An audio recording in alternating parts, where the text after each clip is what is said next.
Irmãos, hoje, nessa manhã, eu vou trazer uma palavra. Nós já havíamos, deixa eu só pedir, você tirar o retorno desse, por favor. Domingo passado, eu comentei de relance sobre a parábola do filho pródigo. Nós até chegamos de ver nesse nosso tempo de jejum. E o Espírito Santo me chamou a atenção para uma coisa nisso, que não é apenas o filho pródigo algo que é interessante nessa parábola, mas ambos os filhos ali, eles têm um tipo de problema. O primeiro filho, que é mais conhecido como filho pródigo, que pede a sua herança e sai da casa do pai, ele tem um problema porque ele acha que na casa do pai não há vida, na casa do pai não há diversão, na casa do pai não há alegria.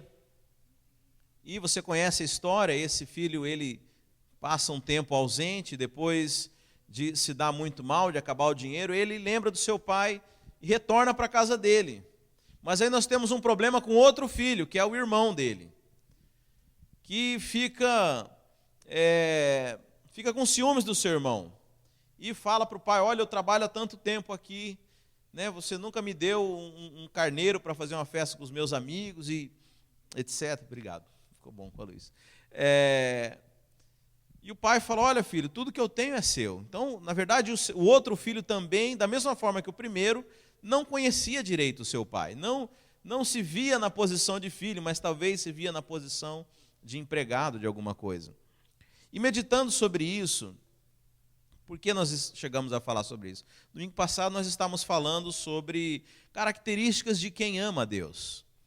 E eu me lembro de ter advertido vocês. Falou: olha, não tente ser nada disso se você primeiro não experimentou o amor de Deus. Eu só estou falando de algo para você refletir sobre isso. Se você tem andado nesse fluir, se você tem experimentado isso na sua vida, se isso tem sido uma realidade espiritual para você. Mas não tente fazer isso.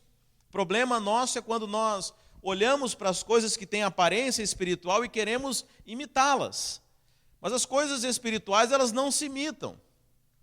Não é assim? Talvez quando você se converteu, você inadvertidamente pensou assim: qual que é a roupa que crente usa? Então agora eu preciso me vestir como crente. Qual que é a comida que o crente come? Né? Não tem aquela brincadeira que fala qual que é a moda do profeta? Né? A moda do profeta é nunca estar na moda. Né? Aqueles caras barbudão, assim, esquisitão. Né? Qual que é a dieta do profeta? Gafanhoto e mel. Né? Não é assim que João Batista, né? Então veja, aí você quer saber como é que é. Mas tudo isso, irmãos, é exterior. Se você realmente não faz essas coisas impelido por uma natureza, por algo que há dentro de você, você está só produzindo religiosidade. Isso, na verdade, é só a nossa carne querendo expressar algum tipo de zelo diante do Senhor. Mas veja, isso não é transformação. Eu lembro que na minha adolescência e pós-adolescência, eu me gabava de chegar todos os dias em casa às 5 da manhã. Todo dia, de segunda a segunda, e eu achava até isso bonito, sabe? Eu era da balada mesmo, irmãos. E está aí minha mãe que pode confirmar a história. Mas eu chegava todo dia, 5 da manhã, eu lembro e achava isso legal. E segunda-feira não tinha nada na cidade, a gente ia para o posto de gasolina e ficava lá conversando a noite inteira com os amigos. Mas chegou um tempo em que aquilo não tinha mais graça para mim, aquilo não satisfazia mais, não era mais a minha natureza, aquelas coisas. Na época eu tinha uma empresa que alugava equipamento de som e iluminação, e eu lembro que todas as casas noturnas da minha cidade, eram mais ou menos 8, as principais, elas tinham contrato de arrendamento comigo de equipamento. E eu entrava, tinha livre acesso em todas elas, mas depois de um tempo, de um tempo de amadurecimento, não foi logo no dia da conversão, aquilo passou a não fazer mais parte de mim. Eu passei a não me sentir bem mais naqueles ambientes, a ponto de hoje eu sentir aquele cheiro de cigarro, aquele melado de cerveja, que é muito comum em casa noturna, aquilo até me embrulha o estômago. Eu fico pensando que essa é a verdadeira transformação. Não é você simplesmente se proibir de fazer algo. A gente, agora eu sou crente, eu não posso fazer tal coisa. Mas por dentro de você está louco de vontade de fazer aquilo. Agora eu fico pensando, você pode às vezes enganar o seu líder de célula, você engana o pastor, mas será que você engana a Deus? Será que é isso que Deus quer? Deus quer pessoas que, na verdade, estão só se reprimindo, se retraindo para não fazer as coisas, porque alguém em algum lugar disse que a vida cristã é não fumar, não beber, não matar e não trair, né? Mas as quatro coisas que as pessoas acham que a vida é cristã. Não, mas pastor, eu não fumo, eu não bebo, eu não traio, eu não mato, eu sou um cara bom, eu preciso ir para o céu. Não é assim que as pessoas pensam.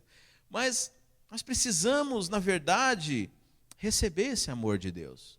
Se você vive um cristianismo que é baseado ainda nessa aparência, baseado nessa relação de troca, você de fato está vivendo uma religiosidade. O cristianismo é muito mais que isso. O cristianismo é um relacionamento com Deus. E porque nós nos relacionamos, porque nós amamos esse Deus, recebemos desse amor, recebemos a própria natureza de Deus em nós, nós agora, espontaneamente, passamos a ser uma nova criatura. Você me entende a diferença? Sabe, eu tenho muito temor de que nós estejamos nutrindo um tipo de ensino errado aqui. Pessoas acham que deve ser dessa forma, exterior. Veja, o cristianismo é você receber de Deus e experimentar. Então, por isso que nós falamos domingo passado, que as características daquele que ama a Deus, ele expressa, né? Agora, mais importante do que isso, é que você cresce em amor. Sabe, eu quando conheci a minha esposa, nós tínhamos um nível de relacionamento, um nível de intimidade, um nível de amor, que isso vem sendo construído com o tempo. E muitas vezes nós queremos fazer as coisas rapidamente, mas veja, se você precisa entender que o dia que você se converteu, você recebeu, você expressou um nível. Aliás, tem pessoas que não se convertem nem por amor, muita gente se converte por medo do inferno, né? Ou alguns porque para ver no que dá, né? Mas a relação com Deus, ela precisa crescer, irmãos. A relação com Deus precisa avançar.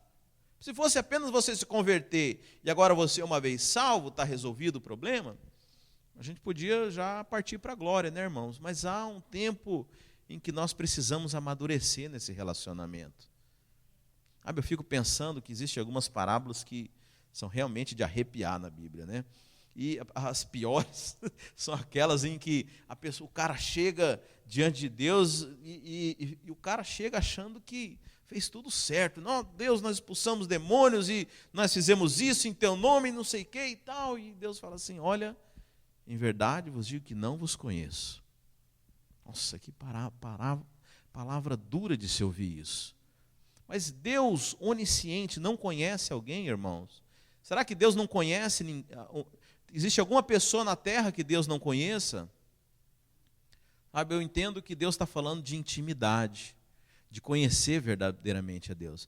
Sabe, é esse o desejo do Senhor, que nós desvendemos o seu coração, de que nós cresçamos nesse relacionamento de intimidade. Mas há algo que aí, onde eu quero chegar, que nós vamos entrar no tema de hoje. Para que você possa desfrutar dessa intimidade, você já percebeu que existem muitos conceitos que são errados e que nos impedem de fluir de Deus. E eu queria trabalhar um deles hoje. Aliás, talvez seja o principal, o mais polêmico, inclusive. Vocês me perdoem, visitantes me perdoem, mas eu não quero convencer ninguém a nada. Quem vai falar com você é o Espírito Santo. Mas eu gostaria que você tivesse o coração aberto para escutar. E você depois colocasse isso diante de Deus e deixasse o Espírito Santo falar com você. Por que eu estou falando? Por que eu estou fazendo toda essa preparação? Porque esse tema, eu lembro que quando eu me converti, eu acreditava na questão da salvação, que ela não era absoluta, que a qualquer momento, qualquer passo errado, qualquer escorregão que eu desse, eu estava riscado do livro da vida. Aí eu me consertava com Deus, eu estava de novo participando do livro da vida. E eu fico imaginando que nesse conceito, o livro da vida deve ser uma tremenda rasura, né? Porque, analisando para a minha vida, quantas vezes eu pisei na bola e quantas vezes eu me reconciliei, né, com Deus. E eu fico imaginando que deve ser um trabalho danado, deve ter um anjo escrivão e um anjo borrão para ficar apagando o nome toda hora. E depois, com o tempo, eu fui entendendo o que era a salvação.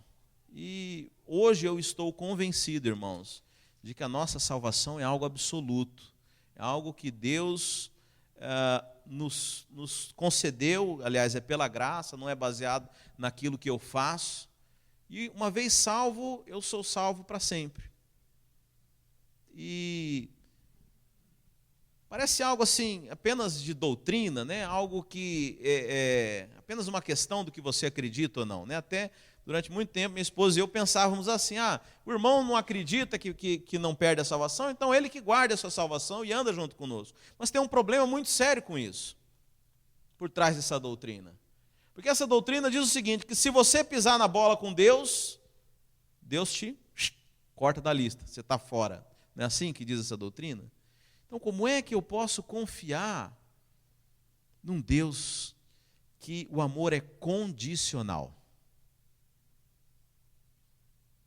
Como é que eu posso crer que Deus vai me abençoar se a salvação, que é o mais importante, é algo que ainda está dependendo daquilo que eu faço e daquilo que eu não faço? Se eu pisar na bola, eu estou fora. Então, não é apenas uma questão doutrinária, é algo que traz sérias implicações para a nossa vida cristã. E o Espírito Santo me fez, olha, eu vou falar, é só o Espírito Santo mesmo, irmão, porque eu fujo de temas polêmicos.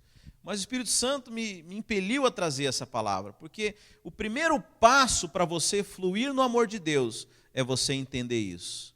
É você compreender que o amor de Deus por nós, ele é incondicional. Que você foi feito filho. E que independente do que acontecer na sua vida, você não vai perder a condição de filho. Esse é o primeiro requisito para você receber o amor de Deus. Não tem como você receber o amor de Deus desconfiado. Mas é um amor interesseiro esse amor que a maioria das pessoas nutre. Porque o dia que você pisa no calo, o dia que você faz algo errado, ele não te ama mais. Ele te manda para o inferno. Como é que você pode fluir nesse amor? Eu me lembro que há muito tempo atrás, eu ouvia e eu cria que Deus podia me conceder grandes coisas. Se eu pedisse um carro, Deus podia me dar um carro. Se eu pedisse um emprego, o Senhor podia me dar um emprego. Se eu pedisse o que eu quisesse, eu cria que Deus podia. Deus pode fazer isso, irmãos? Só que eu não queria. Eu não queria receber de Deus. Por que eu não queria receber de Deus? Porque eu acreditava que no dia que eu pisasse na bola, Ele ia tomar de volta. Você vê como são as implicações de uma crença errada, de um ensino errado? Porque eu cria que dependia de mim, dependia do meu comportamento. Então, como que eu quero receber um presente que está condicionado a eu estar sempre agradando aquela pessoa, sempre correspondendo àquele... Olha que não é um padrão simples não, irmãos. É o padrão de Deus, é altíssimo. O dia que eu pisasse na bola, eu falava, Ele vai tomar de mim de volta. Porque era um conceito errado. Da mesma forma, tem muitas pessoas que pensam, o dia que eu pisar na bola, Deus vai me mandar para o inferno. Então nós precisamos entender isso, para que possamos fluir nesse amor. Enquanto você não entender o amor incondicional de Deus, essa é a base da vida cristã. Sabe que esse é o problema, porque muitos que ainda têm aquele comportamento antigo, aquele meu comportamento de frequentar clubes à noite, de fazer coisas erradas, é porque não receberam do amor. Mas eu só posso receber do amor se eu entender isso, que não depende de mim. Porque francamente, irmãos, qual de nós é merecedor? Qual de nós consegue atingir esse padrão de Deus? Ainda que vamos supor que você orou muito hoje, mas amanhã, talvez, mas depois de amanhã, quem consegue estar o tempo inteiro se esforçando para alcançar esse padrão? É impossível. Então nós precisamos, na verdade, permitir receber desse amor e sermos transformados. Sabe? E é muito importante, porque se você não entender o amor de Deus, você não vai conseguir fluir, você não vai conseguir crescer, você não vai conseguir experimentar as coisas de Deus. Você não vai conseguir avançar, porque você pode até avançar um degrau, mas quando você erra pela sua cabeça, você volta para a estaca zero. Então tem crentes que sempre são limitados, até onde ele consegue ir em 1, 2 dias, uma semana, um mês, mas aí quando ele erra, quando acontece algum problema, ele volta lá para a estaca zero de onde ele começou. E ele nunca consegue passar disso, porque não entendeu. E agora, sabe, ontem eu estava estudando, olha que interessante, vamos abrir lá, quem quiser abrir, quem quiser acompanhar, 2 Pedro 1, justamente o apóstolo Pedro está falando sobre isso aqui. Portanto, irmãos, procurai fazer cada vez mais firme a vossa vocação e eleição, está dizendo daqueles que foram eleitos, chamados, escolhidos por Deus, porque fazendo isso, nunca, jamais tropeçareis. Preste atenção nisso. Qual que é o segredo de não tropeçar, irmãos? É a certeza do amor de Deus. Sabe, essa é a forma de você não tropeçar. Não estou falando dessa história da pessoa que ela vai avançando, de repente ela volta lá para estaca zero. Veja, se você tiver firmeza, se você entender de fato o amor e a salvação de Deus, essa é a chave para que você nunca, jamais tropece. Mas olha, continua, porque assim vos será amplamente concedida a entrada no reino eterno do nosso Senhor e Salvador Jesus Cristo. A entrada no reino, irmãos, é através de uma convicção, é através da certeza do amor dele. Ah, pastor, mas quer dizer que você vai começar a falar aqui de que as pessoas são salvas? Isso vai produzir crente relaxado, porque sabe como é, né? Pessoa, agora que estou salvo, não preciso fazer nada, não depende de mim, então quer dizer que eu posso sair e fazer o que eu quiser. Falou, olha, isso não é comportamento de filho. Isso não é comportamento de filho. Sabe, agora que você descobriu que é filho, você vai começar a depredar a casa do pai? É assim que funciona? Não, é muito contrário, irmãos. Você vai começar a cuidar dos negócios do pai. Porque você é herdeiro e você quer cuidar da sua herança também. É a postura de quem realmente descobriu o que é filho, é diferente. Então o que nos falta é entender isso, porque senão você corre o risco de ser alguém que está aqui, mas está como um servo, está aqui, está apenas trabalhando, está fazendo coisas, mas Deus para você é apenas um patrão muito rígido, muito exigente. Mas o dia que você entender que você é filho, as coisas vão mudar, irmãos. Sabe, eu não tenho problema de fazer as coisas para minha mãe, por exemplo. Sabe, eu lembro que numa época que eu estava tentando convencer ela a andar de táxi lá no Brasil e não dirigir. Porque eu não estava morando junto com ela, ficava com medo da violência no trânsito. E aí eu fiquei pensando, né, se eu tirar o carro dela, os irmãos, os tios vão falar, lá, tirou o carro dela, né, cara malvado, isso, não sei o quê. Eu falei, não me importa, eu prefiro assumir o prejuízo da vergonha, mas porque eu estou interessado é que seja o bem para ela, né? Então, quando nós amamos o nosso pai, a nossa mãe, nós não nos importamos em acordar cedo, nós não nos importamos em nos sacrificar, nós não nos importamos em contribuir, em fazer as coisas. Sabe, muita gente ainda reclama na igreja porque não é filho.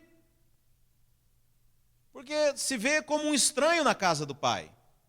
Porque acha que Deus está lá distante e eu estou aqui. E aí, é claro, tudo que você fizer é muito para Deus. Tem que acordar cedo para ir nessa igreja. Agora, o Ricardo agora inventou de cantar 4. Oh, meu Deus, que horas que vai acabar esse louvor? Agora o pastor veio com o negócio que tem que fazer jejum. Sabe, tudo é difícil. Porque não é filho. Porque não entendeu o amor de Deus. Sabe, então, eu gostaria de convidar você a fluir nisso. Mas antes também que você fale, pastor, mas agora que você vai falar isso, né? E aqueles crentes que se desviam, né? E eu não coloquei na projeção, mas eu estava olhando sobre isso também. Aquelas pessoas que se desviam, como é que faz? Eles não são filhos? Olha que interessante o que a palavra diz. Deixa eu achar aqui. Não, eu coloquei na projeção. Aquelas pessoas que um dia estiveram na igreja, mas hoje não estão mais. Provavelmente nunca se tornaram filhos. Porque aquele que é filho conhece o Pai. Aquele que é filho volta. É o que diz aquela parábola. Mas então eu vou passar alguns motivos, alguns tópicos. Eu não sei até que horas nós vamos fazer. Conforme for, eu vou colocar em 2 palavras. Tá? Vou fazer uma hoje e a continuação no domingo que vem. Mas o primeiro motivo, e talvez o mais importante, o mais que nos chama a atenção, é o seguinte: a salvação, ela é um presente da graça de Deus. Olha o que diz Romanos 6:23. Porque o salário do pecado é a morte, mas o dom é presente. Mas olha que eles quiseram reforçar, além de ser presente, ele ainda é gratuito, mas já era implícito que presente é gratuito. Mas o dom gratuito de Deus é a vida eterna em Cristo Jesus, nosso Senhor. Depois também Efésios. Porque pela graça sois salvos mediante a fé. Isso não vem de vós, é dom de Deus, não de obras, para que ninguém se glorie. Sabe, muitas pessoas ficam até ofendidas quando, principalmente o ímpio, né? Fala assim, mas... Aliás, há uma pergunta que é muito interessante. Às vezes você não tem muito tempo de evangelizar, você chega para o ímpio e fala assim, escuta, você tem certeza que você vai para o céu? Se você morresse hoje, você vai para o céu ou para o inferno? Aí geralmente o cara trava, né? Aí você já entra com a palavra, né? Mas se alguém faz essa pergunta para a gente, você tem certeza que você é salvo? Eu tenho certeza. Que isso, rapaz, você é muito arrogante. Como que você pode dizer isso? Você é muito pretensioso. Sabe, essas pessoas que acham isso, porque elas pensam que a salvação depende de algo que nós fazemos. Depende das nossas... Aí é claro que eu sou pretensioso. Se eu acho que a salvação depende de mim, eu falo que eu sou salvo, eu estou dizendo que eu sou o quê? Que eu sou um homem correto, eu sou um homem justo. Mas não tem nada a ver com isso. A salvação não depende de nós. A salvação é um presente de Deus dado a nós. Essa é a primeira coisa que nós entendemos, precisamos entender. Não há nada que você faça que possa garantir a tua salvação, que possa te dar a salvação. Não há nada. Sabe por quê? Porque no final de tudo, toda a glória vai ser de quem, irmãos? Vai ser de Deus. Você não vai poder se gloriar, não. Eu fui salvo porque eu me comportei bem demais lá na vida. Não, eu fui salvo, sabe por quê? Porque eu contribuía generosamente todo domingo nos cultos. Não, ninguém vai poder se gloriar. Olha lá o que diz Efésios. Não por obras para que ninguém se glorie. Aliás, você sabe que há um pensamento dessa questão de obras, né? Muita gente que tenta buscar a salvação. Aliás, a base de toda a religião é essa. Você fazer boas obras para que você seja salvo, seja iluminado, você vá para um andar melhor, para um estágio melhor. Deus, sabe o que ele fala das obras que você fazia antes de ser salvo? Deus chama de obras mortas. Essas obras nem têm valor diante de Deus. Aquele que é ímpio, ele não pode nem ter obras. Já viram aquela pessoa, pastor, eu tenho meu marido, não sei o que, ele é tão bom, ele não fuma, não bebe, não trai e não mata. Só falta se converter. Dona, falta tudo. Falta tudo. Tem gente que acha que é assim, porque para muitas pessoas o cristianismo é o quê? É um manual de boas regras.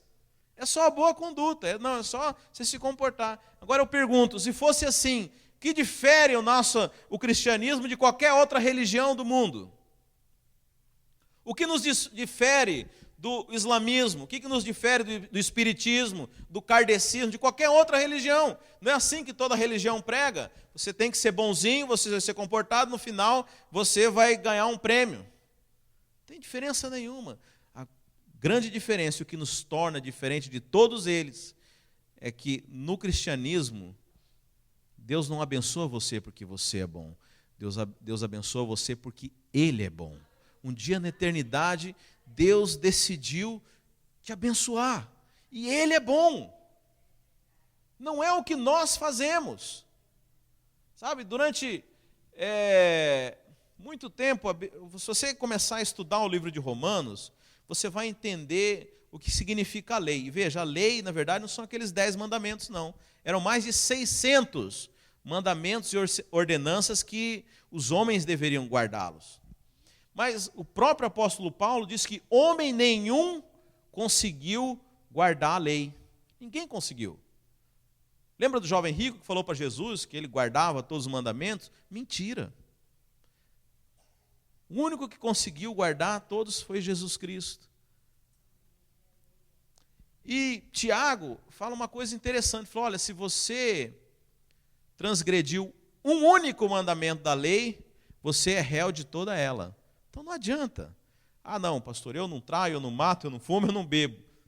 Mas se você odeia o seu irmão, você é réu de toda a lei. Se você contou uma mentirinha, você é réu de toda a lei. Então, pastor, para que Deus é muito sarcástico, né? Por que ele deu uma lei que homem nenhum ia conseguir cuidar? A Bíblia fala que o apóstolo Paulo em Romanos diz que Deus deu a lei para manifestar o pecado. É mais ou menos assim. Nós sempre tivemos uma conduta errada, mas precisava ter alguém para dizer que aquilo era errado. Aliás, eu era advogado no Brasil, eu entendo muito bem isso. Existe um princípio da legalidade, que isso rege, mesmo as leis aqui nos Estados Unidos sendo diferentes das do Brasil, mas é um princípio universal do direito, que vem do direito romano, princípio da legalidade. Não existe lei, ou não existe crime sem lei anterior que o tipifique, ou seja, se você fez determinada coisa, mas não tem uma lei dizendo que aquilo é errado, ninguém pode te prender por aquilo. Pode ser moralmente errado, pode ser totalmente absurdo, mas se não existe uma lei, você não pode ser condenado. Então veja, o homem já era pecador, o homem já fazia coisas erradas, mas Deus precisava mandar a lei. A Bíblia fala que a lei é a expressão do caráter do próprio Deus, mas o objetivo da lei era manifestar o pecado do homem, era para que o homem olhasse para aquela lei e falasse assim, eu sou pecador, eu não dou conta, eu por mim mesmo não tenho como me salvar. Por isso todo ano, todo judeu tinha que pegar um cordeiro, ir lá e imolar ele para os seus pecados serem expiados. Mas se não tivesse a lei, não tinha como ele saber que estava pecando. Não tinha um parâmetro, não tinha nada dizendo que aquilo que ele fazia era errado, ainda que a sua consciência dissesse que era errado. Mas o problema do fariseu qual que era, irmãos? Era achar que cumpria a lei. E Jesus falou assim, o médico é para os doentes e não para os sãos. Então, se você acha que você cumpre a lei, você não precisa do médico. Vocês estão entendendo? Se você cumpre a lei, você não precisa do Salvador. Você mesmo já se salvou. A lei é para manifestar o pecado, é para a gente olhar para ela e falar, eu não dou conta, eu preciso da graça de Deus. Isso é favor imerecido. Se você cumpre a lei, se você faz as coisas totalmente corretas, você não precisa de Jesus. Está tudo certo, você passou no teste, mas homem nenhum consegue. Então nós precisamos entender que a nossa salvação nunca, jamais será com base naquilo que nós fazemos, deixamos de fazer, mas com base no amor de Deus. Deus um dia resolveu te salvar, Deus resolveu te dar um presente, e esse presente é a salvação. Aliás, tem gente que, se fosse depender de alguns irmãos, o céu não ia ter quase ninguém. Por quê, irmão? Porque a gente tem mania de querer fazer algo muito difícil. Não, mas não deve ser tão simples a salvação assim. Nós temos que complicar, mas está muito fácil, pastor. Olha lá, meu vizinho, ele nem foi no culto, ele nem ora, ele vai dizer agora que ele é salvo? Deixa eu dizer, o objetivo de Deus é salvar e não condenar o homem. Eu costumo falar que só vai para o inferno quem faz questão. Não, eu faço questão de ir para o inferno. Porque a salvação é um presente, irmãos. É só você estender a mão. A Bíblia fala que é pela fé. Se você crer, você recebe. Mas é tão simples. Sabe por quê? Você sabe que o primeiro pecado foi exatamente não crer. Deus falou para Adão, falou, olha, o dia que você comer dessa fruta, você morrerá. E a serpente disse o quê? É certo que não morrerás. Então o primeiro pecado foi incredulidade. Então qual que é a antítese? Qual que é a solução para isso? É a crença, é a fé. Então da mesma forma que o pecado entrou no mundo por causa de não acreditar, agora a salvação entra no mundo, crendo, você acreditando. Uma vez que você tem fé, você acredita naquilo que Deus falou, você é salvo. É um presente para você. Então, se é um presente e não dependeu de você, eu te pergunto, o que você pode fazer para Deus querer tomar isso de volta de você? Ah, mas pastor, eu fiz tanta coisa errada e agora eu perdi essa... Não, mas primeira coisa, Deus, Ele é onisciente. Será que Ele já não sabia quando Ele te deu esse presente? É interessante que a gente tem uma historinha muito legal, né? Quando você está lá no mundo, o que os crentes falam para você? Venha como está, irmão, Jesus te ama. Pode vir do jeito que está. Agora você está aqui dentro, pau na cabeça dele. Experimenta você fazer, Deus vai te castigar, isso. Ele falou, pô, é melhor eu estar lá fora. Mas muita gente não vem para a igreja justamente por causa disso. Porque é melhor eu ficar lá fora, que lá vocês falam que Deus me ama. Agora eu entro aqui, Deus fica me cobrando e mandando eu fazer um monte de coisa. Mas Paulo fala assim, Deus prova o seu amor para conosco, nos amando, quando nós ainda éramos pecadores, éramos seus inimigos. Agora imagina agora que você se tornou filho, que você está na casa, irmão. Veja, Deus te amou quando você estava sujo. Agora você foi limpo, você foi lavado pela palavra, você foi lavado pelo sangue de Cristo. Deus te ama muito mais, ainda que você se suje, Ele vai te lavar de novo. Mas veja, a salvação não depende daquilo que você faz. Veja, Deus não te deu uma salvação por engano, Ele já te conhece, Ele conhece o teu futuro e conhece a eternidade. E Ele resolveu te salvar, Ele quis te dar esse presente e você aceitou. Deus não é como a gente que ficou embirrado, agora quer o presente de volta. Estava lembrando de um casal problemático que tinha lá em Santa Catarina.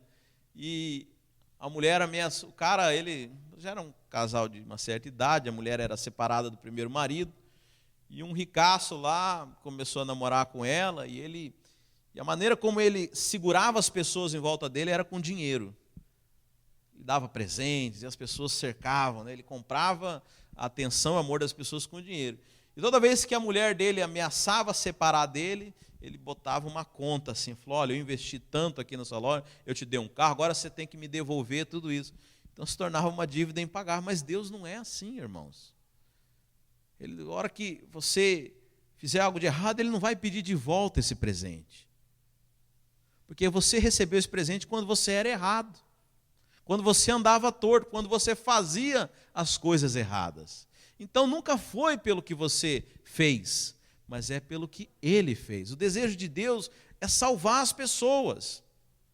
Como eu falei, a gente coloca um padrão altíssimo. Parece que Deus colocou uma prova dificílima, só para quem é muito bom ficar perto dele. Não, Deus quando criou a humanidade, sonhou com todos nós, Ele queria ter uma família, e uma família muito numerosa.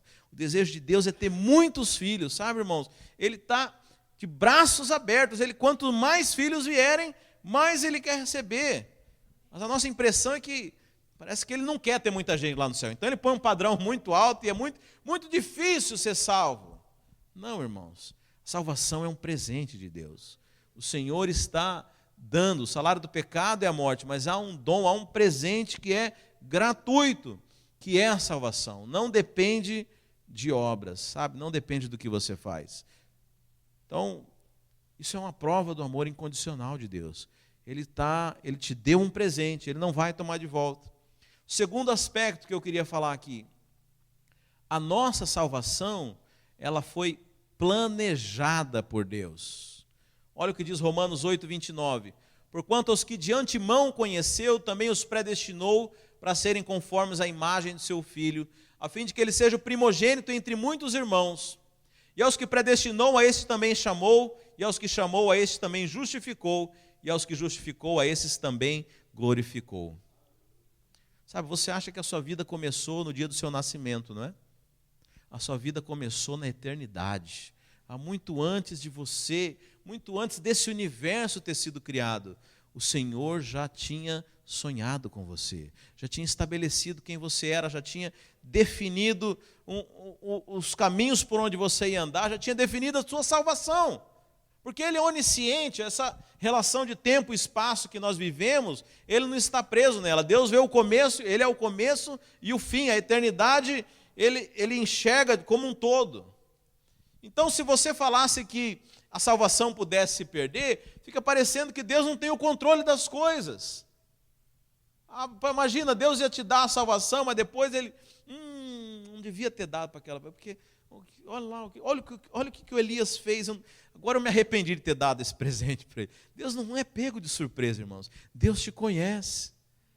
Sabe, se Ele te concedeu a salvação, Ele não fez isso enganado. Ele não fez isso por um acidente. O cara estava lá no culto, aceitou o apelo, mas não era para esse ser salvo, meu Deus. Não é assim que funciona, irmãos. A salvação sua foi planejada na eternidade. Sabe, não te dá um conforto ouvir sobre isso? Eu fico pensando aquelas pessoas que vivem nessa angústia, nesse amor dúbio. Será que hoje Deus está me amando ou será que Deus não me ama? Aí ela tropeça em alguma coisa, Deus não ama, não me ama, porque ela tem dúvidas a respeito disso. E o diabo pinta e borda, porque qualquer coisa que acontece que o diabo faz para ela, ela acha que é Deus.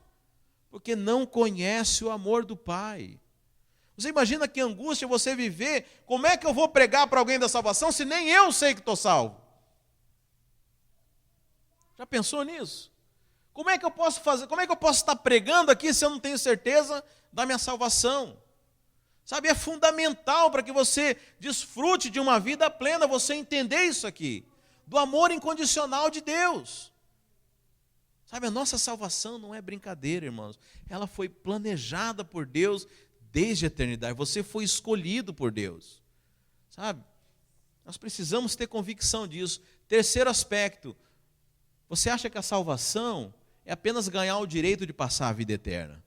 Mas a salvação é muito mais do que isso, irmãos. Olha o que em João 1,12 diz. Mas a todos quanto receberam, deu-lhes o poder de serem feitos filhos, a saber os que creem no seu nome. Veja, nós não fomos apenas salvos, nós nos tornamos filhos. Você entendeu? A salvação não é só um aspecto de para onde nós vamos depois que nós morrermos. A salvação é você acabou de receber uma natureza diferente. Você agora é filho. Agora, uma vez que você é filho, como é que você pode deixar de ser filho? Não tem como, irmãos. Você recebeu uma natureza diferente. Agora você se tornou filho, não tem mais como você deixar de ser filho. Eu vi pessoas, é possível você deserdar um filho, mas ele nunca deixa de ser filho. E aí talvez você já esteja se perguntando também, quer dizer que todo mundo, está tudo fácil? Não, tem uma questão aqui. Todos são filhos, mas a medida de herança de cada um vai ser diferente. Nós precisamos entender. E outra, não é porque você é filho que você não vai ser disciplinado. Deus diz que aquele que ama, disciplina. E a Bíblia fala que vai chegar um dia que todos nós vamos comparecer diante do tribunal de Cristo. E vamos prestar conta de tudo aquilo que nós fizemos através do corpo. Agora veja, isso é para crentes, irmãos. O ímpio não tem que prestar conta do que fez. O ímpio já está condenado. Agora, nós que recebemos a salvação, nós vamos prestar conta daquilo que nós fizemos por meio do corpo. Está bem claro que é por meio do corpo, ou seja, é só para aqueles que são salvos. E aí a Bíblia fala que Jesus vai recompensar a cada um segundo as suas obras. Agora sim que você é salvo, nós podemos falar de obras. Mas quem não é salvo não tem obra, irmãos. Então veja, você é salvo, você é filho. Mas o que você vai fazer com a sua vida, o que você vai fazer com a salvação, aí é uma responsabilidade sua. Aí depende de você. Por isso que na Bíblia também fala que o reino de Deus é tomado à força. Não está falando de salvação, está falando do reino. E o reino é o período, se você olhar em Apocalipse, onde Jesus vai reinar e nós vamos governar com ele. Mas aí sim, vai contar aquilo que nós fizemos. Mas veja, Deus não vai mandar filho para o inferno. Deus pode disciplinar, mas Deus não vai mandar para o inferno. Há uma diferença. Agora você é salvo, mas isso não te exime de você ter responsabilidade diante de Deus. Mas salvação é algo que você precisa ter convicção. Você precisa ter certeza a respeito disso. porque você se tornou filho agora. Você tem direito a essa herança, você tem direito a desfrutar da casa do Pai. E ainda que você ande longe, como andou aquele filho pródigo, você não deixa de ser filho. Amém, meus queridos? Quarto, por que não se perde a salvação? Porque o corpo de Cristo não pode ser mutilado. Olha que interessante, 1 Coríntios 6,17 diz, aquele que se une ao Senhor é um só espírito com Ele. Essa palavra une é kolau no original, na Bíblia. E ela é usada para exemplificar quando você pega duas substâncias e mistura elas. Um exemplo, quem conhece lá no Brasil aquela cora que chama araldite. Quem conhece? Não? O povo está há muito tempo aqui. Só o Gilevir conhece, minha mãe. Deixa eu usar um outro exemplo. Depois que você pega os ingredientes de fazer um bolo, quebra todos eles, bate na massa, põe no forno, e aquilo se torna um bolo. Você consegue depois retirar novamente os ambientes, você consegue tirar os elementos, tirar o ovo, tirar o leite, tirar a farinha, depois do bolo pronto? Então, é mais ou menos isso que acontece com o nosso espírito. Kolau é a palavra também usada para amálgama, é quando você mistura duas substâncias e ela se torna uma terceira substância. Hoje o Espírito do Senhor habita no seu espírito. Não tem como mais você, a Bíblia fala, você pode entristecer o espírito, você pode apagá-lo, você pode se tornar insensível, mas você não consegue tirá-lo mais de você, porque você se tornou filho. Agora olha, 1 Coríntios, a gente costuma falar do corpo de Cristo como igreja, né? Mas olha o que 1 Coríntios 12 fala. Ora, vós sois corpos de Cristo, e individualmente, ou seja, cada um de nós aqui, membros desse corpo. Agora imagina, se pudesse perder a salvação, esse corpo seria mutilado. Nós individualmente somos partes desse corpo. Imagina se você pudesse tirar um dedo, pudesse tirar uma orelha. Não é possível isso, irmãos. Outro também, 1 Coríntios, de maneira que se um membro sofre, todos sofrem com ele. Se um deles é honrado, com eles todos se regozijam. Se fosse possível, alguém que hoje é membro do corpo ir para o inferno, a Bíblia fala que todos nós iríamos sofrer juntos. Porque nós somos um corpo só, somos todos membros de Cristo. Então é impossível você dividir, você tirar e espalhar esse corpo. Quinto aspecto, recebemos o selo e o penhor do Espírito. Efésios 1,13 diz que e quem também vós, depois que ouvistes a palavra da verdade, o evangelho da vossa salvação, tendo também nele crido, fostes selados com o Espírito Santo da promessa, o qual é o penhor da nossa herança, o resgate da sua propriedade, em louvor da sua glória. Como que nós recebemos esse selo, irmãos? Ouvindo a palavra e crido nela. Agora veja, esse selo e penhor. Eu gostaria de falar sobre esses dois aspectos. O selo, irmãos, fala de algo que foi separado, que foi marcado. É como lá no Brasil, se você cria gado, você marca aquele gado no couro e aquela marca ali não sai nunca mais. Você está dizendo que aquele gado pertence a você. É como se você tivesse um sinal dizendo, esse aqui pertence a Deus. Você entende isso? Nós não conseguimos enxergar isso, mas o mundo espiritual conhece nós, como aqueles primogênitos lá no Egito que tinham as marcas do sangue do cordeiro e o anjo da morte não podia passar sobre a casa deles. Existe um selo nas nossas vidas. Nós fomos selados e marcados para o Senhor. Eu gosto de contar um testemunho de um amigo, que ele era bruxo, e ele ia fazer trabalho no cemitério e os guias, as entidades, levavam ele nos túmulos, onde ele ia pegar aquele defunto e fazer lá seus rituais de bruxaria. Mas tinha alguns túmulos que o guia dele não deixava ele tocar, que eram túmulos de crentes. Interessante que até o nosso corpo apodrecido tem valor no mundo espiritual. O diabo não pode tocar na gente. Sabe, nós fomos selados. Existe uma marca sobre as nossas vidas. O diabo ele não pode chegar perto de nós sem permissão de Deus, porque nós temos uma marca. Esse é o aspecto do selo. Mas existe o aspecto do penhor. O penhor nos fala de um sinal, uma garantia. Eu vou comprar uma terra de alguém e eu dou um cheque, eu mando um sinal para aquela pessoa. Se eu desistir do negócio, ele pode ficar com aquele sinal, com aquele cheque. A Bíblia fala que o Espírito Santo é um penhor, é esse sinal, essa caução, essa garantia de que Ele vai voltar e nos buscar. Ele não pode pegar de volta mais esse sinal. É assim que funciona. O sinal é porque se a pessoa desiste do negócio, a compensação é aquele sinal que já foi entregue. Mas Deus, Ele não é homem para que se arrependa. Ele decidiu te salvar e Ele vai salvar. A palavra de Deus fala: aquele que começou a boa obra, Ele é fiel e justo para completá-la. Amém, irmãos? Efésios 4 diz assim: não entristeçais o Espírito, no qual fostes selados, para quando, irmãos? Para o dia da nossa redenção. Nós temos um selo de Deus.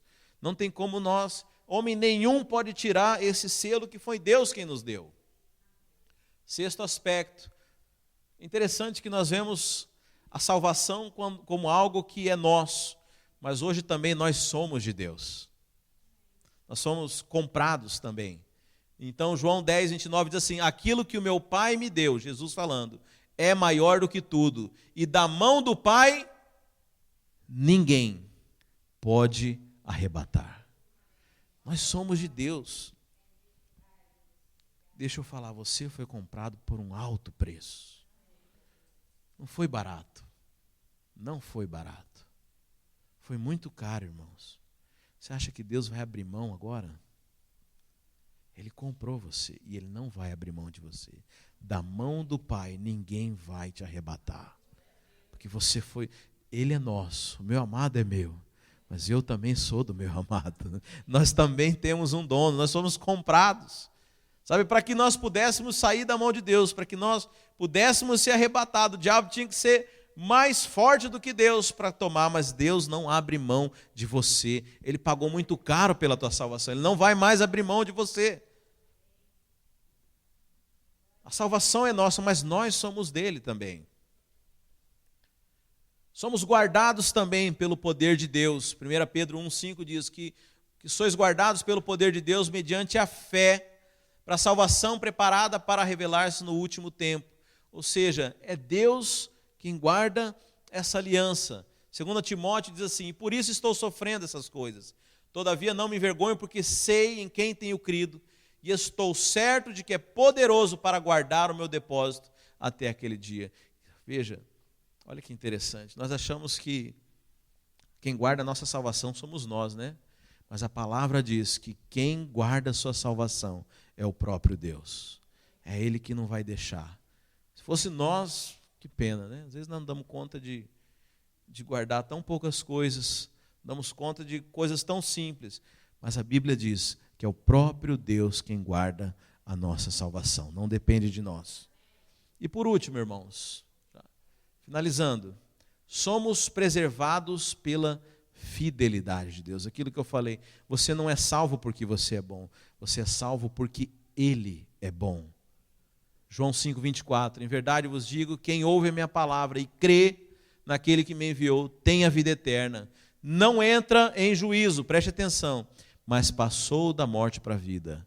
João 10,28 diz, e lhes dou a vida eterna, jamais perecerão, e ninguém as arrebatará da minha mão. Aquilo que meu Pai me deu é maior do que tudo, e da mão do Pai ninguém pode arrebatar. Eu e o Pai somos um. Sabe, irmãos, eu vou encerrar por aqui, mas eu espero que isso tenha despertado em você, para que você entenda a questão do amor de Deus. Sabe, a graça de Deus. A graça é um favor que é imerecido. Ele não depende de nós. Se fosse algo que dependesse de nós, não seria mais um favor imerecido. A graça é para aqueles que não merecem. E esse é o primeiro passo para uma vida cristã saudável, para uma vida cristã onde você pode fluir no amor de Deus. Sabe, muitas pessoas que serviam a outros deuses, serviam as doutrinas pagãs, se converteram e se relacionam ainda com Deus como se fosse da mesma forma. Deixa eu falar, Deus é um pai para nós, nós nos tornamos filhos e nós precisamos experimentar do amor de Deus. Esse é o desejo do Senhor, sabe, isso é o que nós vamos fazer por toda a nossa eternidade, mas você pode fazer isso agora, você pode experimentar do amor de Deus, desse amor que é incondicional, desse amor que te viu ainda sujo. A Bíblia fala que nós éramos inimigos de Deus, mas mesmo assim Ele te amou, Ele se sacrificou por você. E hoje nós somos salvos, não pelo que nós fizemos, mas pelo que Ele fez, porque há um plano eterno, há um desejo de Deus, e ninguém vai nos arrebatar da mão dele. Amém, queridos? Coloque-se de pé.